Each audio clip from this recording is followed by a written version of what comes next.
The thing I love about that he's saying about all of these stats, bro, is look how all around these stats are. That means he was on the court doing every damn thing. That's what I love about Larry Bird, bro. Bro, all around greatness, bro. Not just one department, two department, all around greatness. What's good, YouTube? It's your boy Damo Love Sports, man. We back again with another reaction video, man. And today we got Larry Bird in office, man. AKA the man in green, AKA Bird is the word, AKA MJ Kryptonite. We got him back in the office, man. And I'm surprised, bro. I shocked the hell out of myself that I did not watch this video. I literally had to go check my channel 2 times, bro, to make sure I didn't watch this video. We got how good was Larry Bird actually? I'm really surprised. I'm stunned. Like I checked twice, and I damn want to go check again to make sure I ain't watched this. But I know I didn't watch this, bro, and that's crazy because I feel like I would have been checked this video out. If you're new to the channel, go ahead, hit that subscribe button, man. If you love sports, this is the place for you. Make sure you smash that like button, man. Like Mike Tyson, that thing, 3-piece combo thing, that leg thigh, and that biscuit for your boy. Go ahead and smash that like button, man. But let's get right into this video, man. Yes, sir. Larry Bird was one of the best players to ever touch a basketball, and together with Magic Johnson, the biggest NBA star of the 80s. What made him so successful considering he was quite unathletic? And how would he fare in today's NBA? Did he win just because his teams were loaded? And where does he stand among the best shooters of all time? Watch the rest of the video to find out. Let's do it. A hick from French Lick. Bird was born into a poor family in French Lick, Indiana, a town of 2,000 inhabitants. Larry grew up a shy, introverted kid who didn't talk much, and he did most of his talking on the basketball court. He grew up to 6'9" and played at small forward. But with his understanding of basketball, he could play whatever position he wanted.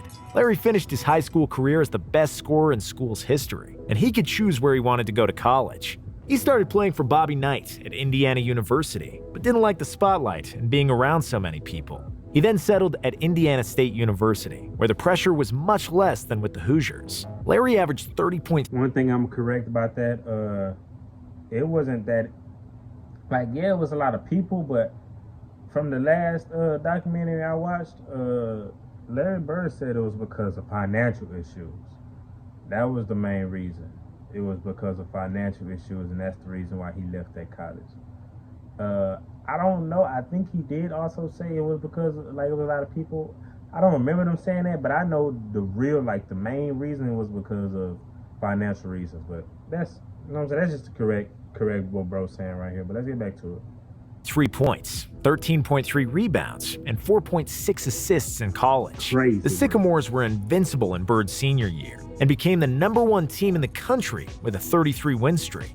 Their only loss came in the 1979 NCAA Finals, where they played against Michigan State, led by senior guard Urban Johnson. Despite 19 points from Bird, Magic and his teammates celebrated the title in what was the most watched college basketball game in history at the time. Bird was named the Collegiate Player of the Year, leaving Indiana State as the 5th-ranked NCAA scorer of all time. He was already drafted, as the Boston Celtics selected him in the NBA draft in 1978, hoping that Bird, who qualified for the NBA as a junior, would skip his senior year. He opted to stay in Indiana, and when he finally arrived in Boston, the Celtics looked nothing like their championship selves, with consecutive losing seasons. Bird then single-handedly caused the biggest turnaround ever seen in the NBA at the time. Boston improved their record from the season before by 32 wins, and finished with 61 wins and 21 losses. Although his arch-rival Magic Johnson had an impressive season and won the title with the Lakers, Bird was named the Rookie of the Year with the average of 21.3 points, 10.4 rebounds,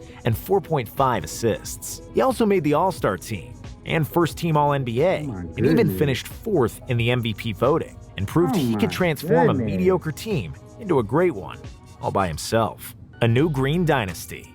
After Bird's rookie year, the Celtics had a busy offseason. Legendary Red Auerbach worked his magic and brought 2 new faces to Boston that would form one of the biggest dynasties in NBA history. Auerbach robbed Golden State by sending them the 1st and 13th pick in the 1980 draft, in exchange for center Robert Parrish and the 3rd pick, which became Kevin McHale.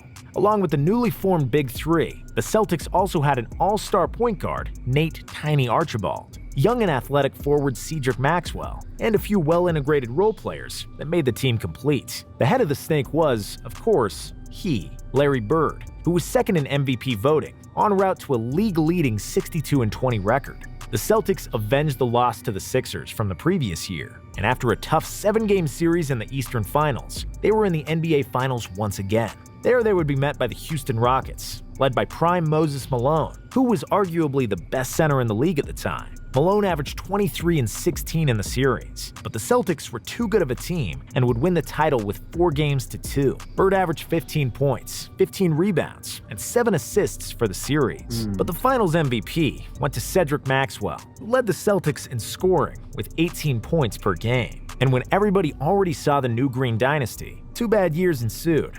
Despite Bird's all-around excellence and McHale's improvement, they once again were the #1 seed in the East. Bird was the All-Star Game MVP, but Philadelphia retaliated for a close defeat in the Eastern Finals. And this time, they won in 7 games. The year after, the Celtics regressed even more, finishing as a 3rd seed and getting swept in the 2nd round by the Milwaukee Bucks. After that, coach Bill Fitch resigned and was replaced by Casey Jones, who won 8 titles in the Bill Russell era as a player. The change bore fruit. The team was refreshed with the young shooter Danny Ainge and veteran point guard Dennis Johnson, and played the best basketball in the NBA, finishing with a 62-20 record. After 3 years of coming in second, Larry Bird finally won the regular season MVP with 24.2 points, 10.1 rebounds, and 6.6 assists on average. The Celtics steamrolled to the final. And the thing I love about that he's saying about all of these stats, bro, is look how all around these stats are. That means he was on the court doing every damn thing. That's what I love about Larry Bird, bro. Bro, all around greatness, bro. Not just one department, 2 department, all around greatness. It's crazy work. Where a known foe awaited. It was, of course, Magic and the Lakers. The title was decided in Game 7, where Larry Bird led the Celtics to their 15th NBA title.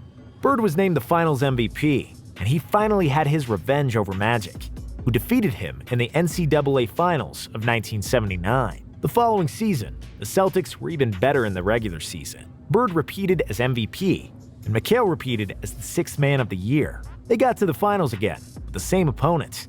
After the Celtics won Game 1, 148-114, in a game that was dubbed the Memorial Day Massacre, it seemed like the Celtics were going to dominate the Lakers and repeat as champions. However, the Lakers had other plans, and especially Kareem was determined to defeat the Celtics. Kareem averaged 25.7 points, 9 rebounds, and 5.2 assists in 6 games, on 60% shooting. And the Lakers have finally won the NBA Finals against the Celtics, for the first time in 9 tries. 1986, the greatest Celtics team ever in the pinnacle of Bird's career. After the finals loss, Auerbach made another clever move. He traded Cedric Maxwell to the Clippers for Bill Walton, once one of the most talented centers in the league, who accepted the role of a 6th man on the Celtics, while Kevin McHale moved to the starting lineup. The Celtics won 50 out of 51 home games that year, which is a record that still stands and likely will never be broken. Larry Bird experienced the absolute peak of his game and basketball brilliance in 85-86. He deservedly won another MVP and became the only player other than Wilt and Bill Russell to win the award in 3 straight seasons. The 85-86 season birthed several games that proved the endless basketball genius of Larry Bird, and most notable is the left-handed game. Before the game against Portland, Bird surprised his teammates and journalists by saying that he would shoot the whole game with his left hand because he wanted to motivate himself for a relatively meaningless regular season game. How much did he score? Just 47 points.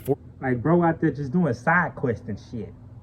The hell you mean you just want to shoot in this game? What the hell make you wake up that day? Like, well, this game, I'm just going to shoot number left hand.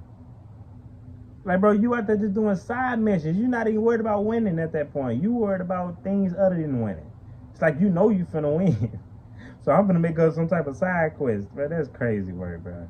14 rebounds, 11 assists with a game-winning shot, and 22 points scored with his left hand out of sheer boredom and the thrill of the UEFA Europa League quarterfinals first leg in 19... fun. And those are the reasons why he was called Larry Legend. Apart from that, he also scored a career-high 60 points on the Atlanta Hawks earlier in the season. Almost everything he put up toward the basket went in, and he got into such a zone that the Hawks bench jumped off their chairs and cheered, after which they received hefty penalties from the Hawks coach, Mike Fratello. Throughout the game, the commentator noted that what he was watching was the biggest shooting exhibition in basketball history, and at the time, it truly was. The Celtics won 67 games in the regular season and lost just one game in the playoffs on their way to the finals. There, they would be greeted by the Twin Towers of Houston, Ralph Sampson, and Hakeem Olajuwon, who defeated the Lakers in the West Finals. But nobody could touch the Celtics that season, who were one of the most talented teams ever assembled. Bird was 2 rebounds and 3 assists shy of averaging a triple-double in the finals, and he deservedly won his second Finals MVP. Final years, injuries, and the Dream Team. In 1987, the Celtics had a very difficult season. Their number 2 pick, Len Bias, tragically passed away after the draft, and they suffered many injuries during the season and the playoffs. But Larry Bird was too good, and they still advanced to the finals after 2 7-game series against the Bucks and the Bad Boy Pistons, where Bird made one of the most legendary plays and stole the inbounds pass from Isaiah Thomas that won a crucial Game 5 for the Celtics. And in the finals again, it was the Lakers for the 3rd time in 4 years. Because LA was much more rested coming to the finals, the Celtics did not have enough gas in the tank to stop the fast-paced showtime. Bird delivered another 24, 10, and 5 for the series, but it wasn't good enough, and Magic got the best of him once again.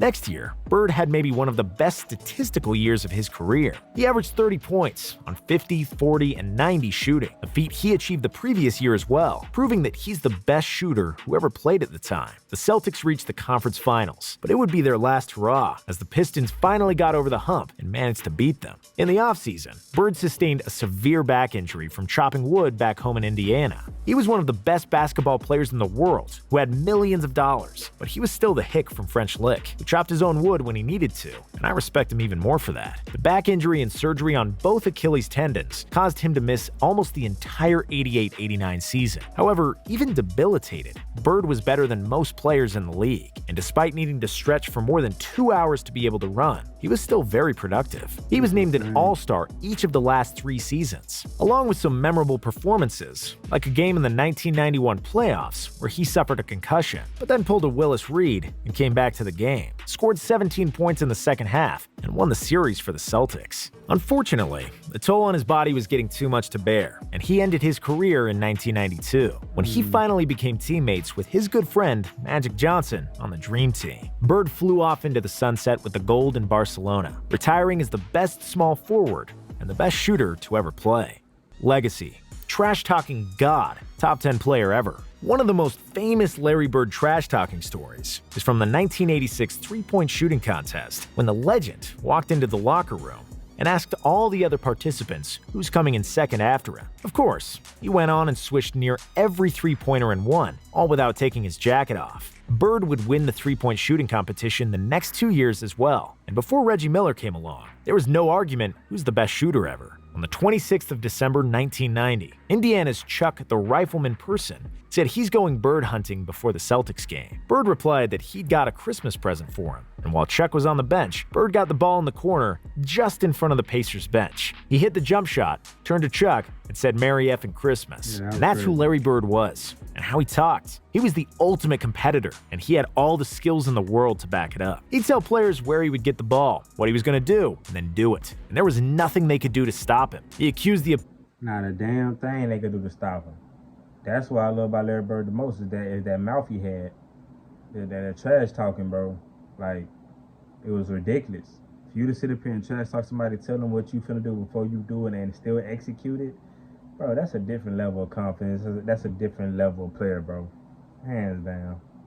opposing team of putting a white guy to guard him because he felt that was disrespectful. And if you watch Space Jam, you know that Larry isn't white. He's clear. Bird would drink half the bar under the table. Sometimes he'd fight people in the bar as well, and then go to the game the next day and dominate, as if nothing happened. Bird was a unique player, and there was nobody like him. At first glance, his moves look almost clumsy, far from physically dominant or athletic. He rarely dunked, his vertical was average at best, and he never played exceptionally fast. From the neck down, in basketball terms, he was nothing special. From the neck up until the end of his fingertips, he was pure genius. There's no doubt that he would be a great player in today's era, where we can see players like Doncic and Jokic dominate the game without great physical talent. Bird was one of the top 10 players who ever played, and one of the best pure shooters ever. He was the best player in the NBA for almost an entire decade, despite the brilliance from Magic and the athleticism of Michael Jordan. And like Magic Johnson said, there will never be another Larry Bird.